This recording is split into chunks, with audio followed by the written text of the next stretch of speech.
Hey guys, Chubbs here, and today I thought I would give you all some tips and tricks for door kickers. So ever since I uploaded my single plan video several years ago, I've gotten a lot of views on that, and also a lot of comments and questions from people who were curious about how exactly I pulled those plans off, and they also were sort of curious about some just tips in general. So I thought I would make this video as a follow-up, and even though it's long overdue, hopefully this will help some of you guys out and maybe get you started on creating your very own single plans.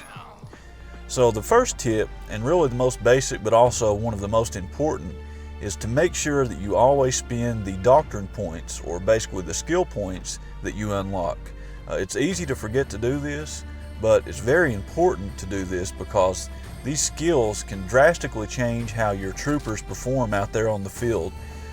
You can increase like their reaction time, their accuracy, all kinds of different things. And I also recommend that when you do this, you spend points on the pistols and the long rifles or the assault rifles first. The shotguns are good, but the problem with shotguns is that they tend to be very situational, whereas pistols and assault rifles, you can use those in a wide variety of scenarios. So I recommend spending your points on those first, and once you've got those out of the way, you can then start to focus on the shotguns. The second tip that I have is to always try and use Pointmen for CQB, and then use the assault class or the stealth class at medium to long range. The reason for this is Pointmen move, react, and shoot very quickly compared to the other guys. So those are the best ones to send into a close quarter situation. Anytime you're in a house with a bunch of small rooms or something like that, you want your guys to be able to react and shoot as quickly as possible, since the range is so close and any shots are almost always guaranteed to connect. So those are the guys that you want to have in those situations.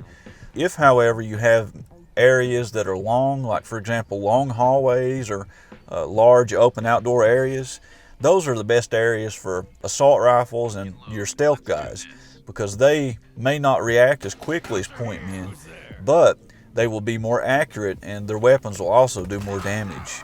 So make sure you use the right classes in the right situations. It's important to understand why Pointmen are better for close quarters and why the assault and stealth guys are better for medium to long range.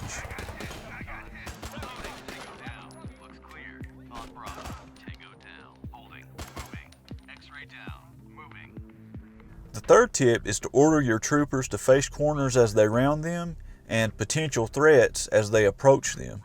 So for example, if you're sending your guys around a corner, by default they will just sort of face the path, and so they will like gradually turn as they go around the corner. But ideally what you want to do is you want it so that just before they round the corner, you want them to face the direction of the opening and then continue to face it as they go around. The easiest way to do this is to tell your troopers to strafe by holding down control and then right clicking on them and dragging, and this will drag out the direction that they look in, and by holding control it basically locks them into looking in that direction as they continue to walk. Now if you don't hold control, you can still right click and drag to give them a look direction, but without holding control, what they'll do is they will look in that direction, and then after like a second or two they will kind of snap back to looking at the direction of the path.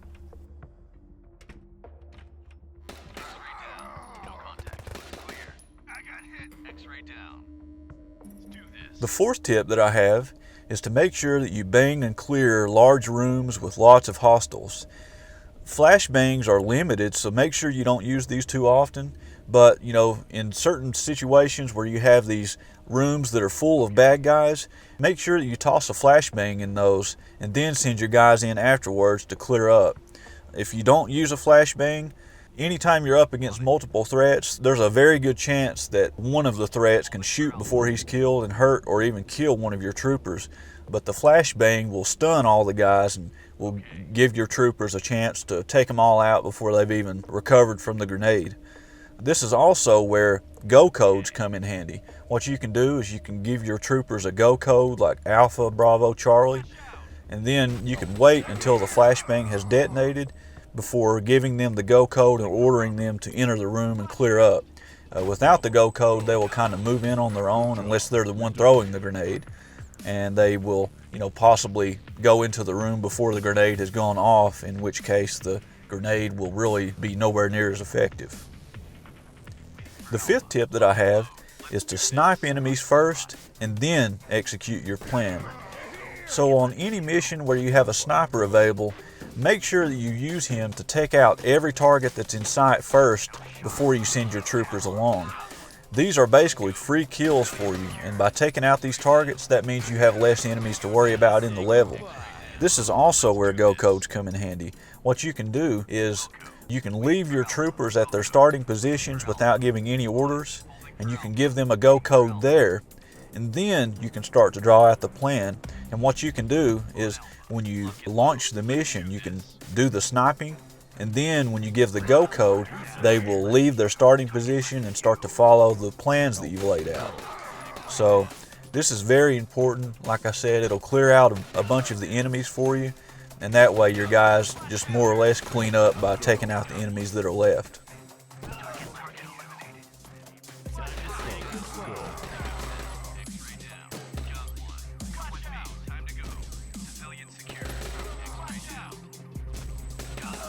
Good job. We're done here. The sixth tip that I have is to reload after any lengthy engagements. So anytime you have a firefight, like where one of your troopers is shooting at several guys, make sure that you order him to reload sometime afterwards.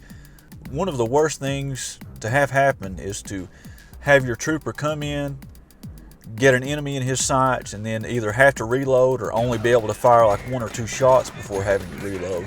In most cases, that'll result in him being injured or killed, so you definitely want to avoid that. Make sure that throughout your plan that you've accounted for this and that you've put, a few reload commands just to make sure that your guys are locked and loaded before they enter any dangerous areas or before they continue along.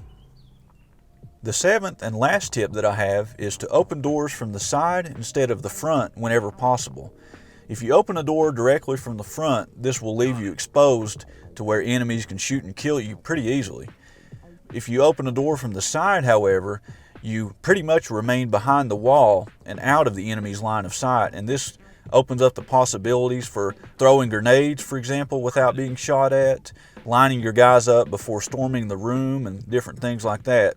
You can do this just by drawing a path along the wall near the door, and when you get close enough to the door, you'll see a dotted line appear to it. At that point, you can give a command on the door to open it, do a grenade toss or whatever, and then you can hold down left click on that plan that you've given and you can drag along. And the guy who's opening the door will not proceed with that plan until his action is completed, until he's opened the door, until he's tossed the grenade or what have you.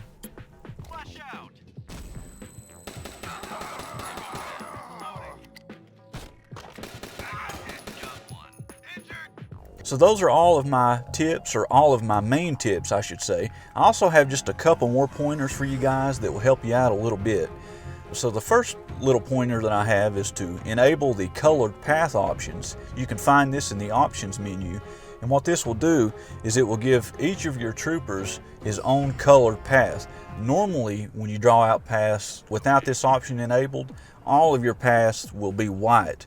And if you have several guys that you're working with, this can make it very confusing to keep up with whose path is whose. So, with a colored path, you can sort of like link the colors to the different troopers, and it just makes it easier to follow and look at from a bird's eye view. And my second and last pointer, which sort of relates to what I just said, is if you want to work with the path and sort of stick to that path instead of accidentally selecting all the others that are near it, what you can do is when you have selected and highlighted a path, hold down Shift, and as long as the Shift key is held, as you move your mouse around, you will stay on that specific trooper's path, and even if your cursor touches one of the other paths, it will not select it. It will remain on the path that you're on. And that's important not only just for scanning along the path, but also for giving orders along that path without screwing up and modifying one of the other troopers' paths by accident.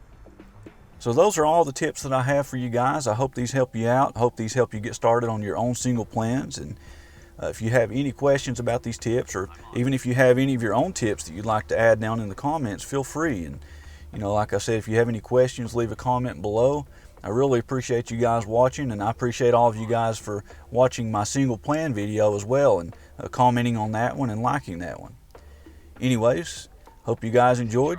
This is Chubb signing out. Charge ready. Cops are here! In an office. Tango down. Sent him up to the Senate and was unanimously approved. Alpha, go. Watch out! Bravo, go. Senator. Charlie, Time to say go. goodbye. Good job. We're done here.